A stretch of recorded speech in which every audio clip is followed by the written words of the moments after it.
बिस्मिल्लाहिर्रहमानिर्रहीम अस्सलाम वालेकुम। Welcome back to my channel. तो कैसे हैं जी आप सब लोग। मैं उम्मीद करती हूँ कि सब खैरियत से होंगे। तो आज मैं आपके साथ चिकन की बहुत ही मज़ेदार सी रेसिपी शेयर करने लगी हूँ। एक तो इसमें जो हम ग्रेवी बनाते हैं वो किस हद तक थिक होती है, किस हद तक गाढ़ी होती है, स्टेप बाय स्टेप मैं आपको बताऊँगी। और चिकन को कितना गालना चाहिए, चिकन की भुनाई जो है वो कितने मिनट तक करनी चाहिए, तब इसकी स्मेल जो है रिमूव होती है, कितने मिनट के बाद इसमें कितना पानी शामिल करते हैं, ग्रेवी इसकी कैसे बनती है। तो स्टेप बाय स्टेप मैं आपको आज की वीडियो में बताऊंगी, लेकिन वीडियो को आपने फुल वॉच करना है, कोई स्टेप मिस नहीं करना। तो बिना टाइम वेस्ट किए वीडियो शुरू करते हैं। वीडियो शुरू करने से पहले यहाँ पर आपसे एक छोटी सी रिक्वेस्ट है कि चैनल पे न्यू है तो प्लीज़ चैनल को जल्दी से सब्सक्राइब कर दें और बेल आइकॉन को प्रेस कर दें ताकि मेरी डेली की वीडियो आप तक पहुँच सके। बिस्मिल्लाहिर्रहमानिर्रहीम। तो चलिए जी शुरू करते हैं अपनी आज की वीडियो। हाफ़ प्याली मैंने घी लिया है। घी जैसे ही बहुत ही अच्छे तरीके से मेल्ट हो जाए तो यहाँ पर मैंने मोटे मोटे कटिंग किए हुए प्याज शामिल करूँगी। प्याज जैसे ही थोड़ा सा कच्चा पक्का सा हो जाए, मतलब इसका थोड़ा सा कच्चापन दूर हो जाए, तो मैं इसमें टमाटर शामिल करूँगी, जिनको मैंने टोटल 4 पीसेस में कट किया था। तो मैं इसको एक दफ़ा बहुत ही अच्छे तरीके से मिक्स करूँगी। तकरीबन इसका थोड़ा सा कच्चापन ख़त्म हो जाए तो हम इसको निकाल लेंगे।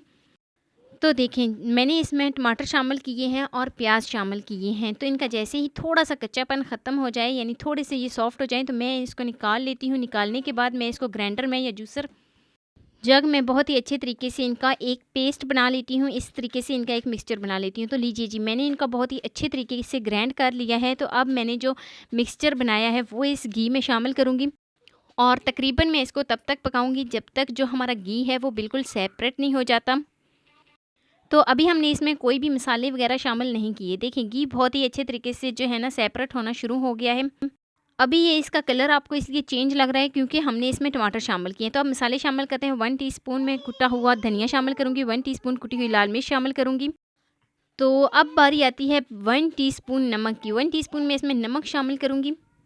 और मेरा फेवरेट, सबसे ज़्यादा जो मेरा फेवरेट है वो 1 टीस्पून में इसमें साबुत धनिया शामिल करूँगी। थोड़ी सी मैं इसमें हल्दी शामिल करूँगी। सुर्ख मिर्च शामिल करूँगी तकरीबन हाफ़ टी स्पून। इससे ये बहुत ज़्यादा जो है ना मसालेदार हो जाएगा। तो हाफ़ टी स्पून में इसमें सुर्ख मिर्च शामिल करूँगी। हाफ़ टी स्पून में इसमें चिकन मसाला शामिल करूँगी। तो सारे मसाले शामिल करने के बाद 1 टीस्पून में इसमें कसूरी मेथी शामिल करूँगी। तो सारे मसाले शामिल करने के बाद मैं इसको एक दफ़ा बहुत ही अच्छे तरीके से मिक्स कर लेती हूँ। यहाँ पर हम मसालों की भुनाई तकरीबन कुछ सेकंड के लिए करेंगे ताकि मसालों का जो कच्चापन है वो ख़त्म हो जाए। तो कुछ सेकंड हो जाने के बाद और मसाले की भुनाई बहुत ही अच्छे तरीके से हो जाने के बाद आप चेक करें कितनी प्यारी, कितनी खूबसूरत सी ग्रेवी जो है वो बन गई है। जब हम एग का सालन बनाते हैं या चिकन बनाते हैं तो इसी तरीके से ग्रेवी बनाई जाती है। जो हम रेस्टोरेंट से खाते हैं या किसी होटल से खाते हैं तो वो भी बिल्कुल इसी तरीके से ग्रेवी बनाते हैं। बस वहाँ पर फ़र्क ये होता है कि चिकन का या जो भी वो सब्ज़ी वगैरह इस्तेमाल करते हैं वो ज़्यादा मिकदार में होती हैं, और वो जो टमाटर इसमें शामिल करते हैं या फिर प्याज वगैरह शामिल करते हैं तो वो ज़्यादा मिकदार में शामिल करते हैं। तो मैंने 1 केजी चिकन लिया है। ये बिल्कुल परफेक्ट है ग्रेवी बनाने के लिए। 2 मैंने मीडियम साइज़ के प्याज और 2 मैंने टमाटर लिए थे, उससे मैंने ग्रेवी बनाई है। तो चिकन को मैंने बहुत ही अच्छे तरीके से साफ़ करके धो लिया था। तो यहाँ पर मैं इसमें चिकन शामिल करने के बाद अब बारी आती है इसकी भुनाई की, बहुत ही अहम स्टेप। तो कवर किए बगैर हम इसकी भुनाई करेंगे। कवर हमने बिल्कुल भी नहीं करना। इससे क्या होगा कि इससे चिकन के अंदर जो स्मेल होती है वो रिमूव हो जाती है।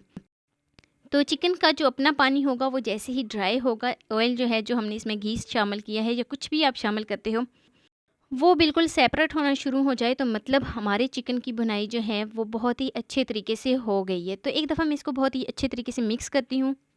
थोड़ा सा मैंने इसके ऊपर हरा धनिया शामिल किया है और हरा धनिया शामिल करने के बाद अब मैं इसको बहुत ही अच्छे तरीके से एक दफ़ा इसको मिक्स कर लेती हूँ।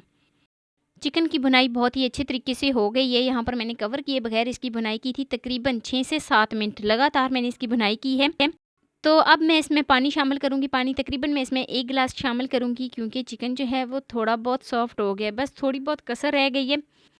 तो पानी शामिल करने के बाद मैं इसको एक दफ़ा बहुत ही अच्छे तरीके से मिक्स करती हूँ और मिक्स करने के बाद अब मैं इसको कवर कर दूँगी तकरीबन 6 से 7 मिनट के लिए। तो 6 से 7 मिनट हो गए हैं और 6 से 7 मिनट हो जाने के बाद जो मैंने इसमें पानी शामिल किया था वो तकरीबन आधा पानी जो है वो ड्राई हो गया है और आधा पानी जो है ना वो रह गया है। अब यहाँ पर मैं फ्लेम को ऑफ़ करती हूँ और हमारा मज़ेदार सा चिकन जो है वो बनकर तैयार हो गया है। तो ऊपर अब हम हरा धनिया शामिल करेंगे और ये है जी इसकी फ़ाइनल लुक। बहुत ही मज़ेदार सा हमारा चिकन जो है वो रेडी है। तो कैसी लगी जी मेरी आपको आज की वीडियो आपको ज़रा सी भी अच्छी लगी हो तो लाइक कर देना। फर्स्ट टाइम है चैनल पे तो चैनल को लाजमी सब्सक्राइब कर देना और बेल आइकॉन को प्रेस कर देना ताकि मेरी डेली की वीडियो आप तक पहुंच सके। दोस्तों के साथ, रिश्तेदारों के साथ शेयर लाजमी करना। तो मिलते हैं जी नेक्स्ट वीडियो में एक नई और मज़ेदार सी रेसिपी के साथ। अल्लाह हाफिज़।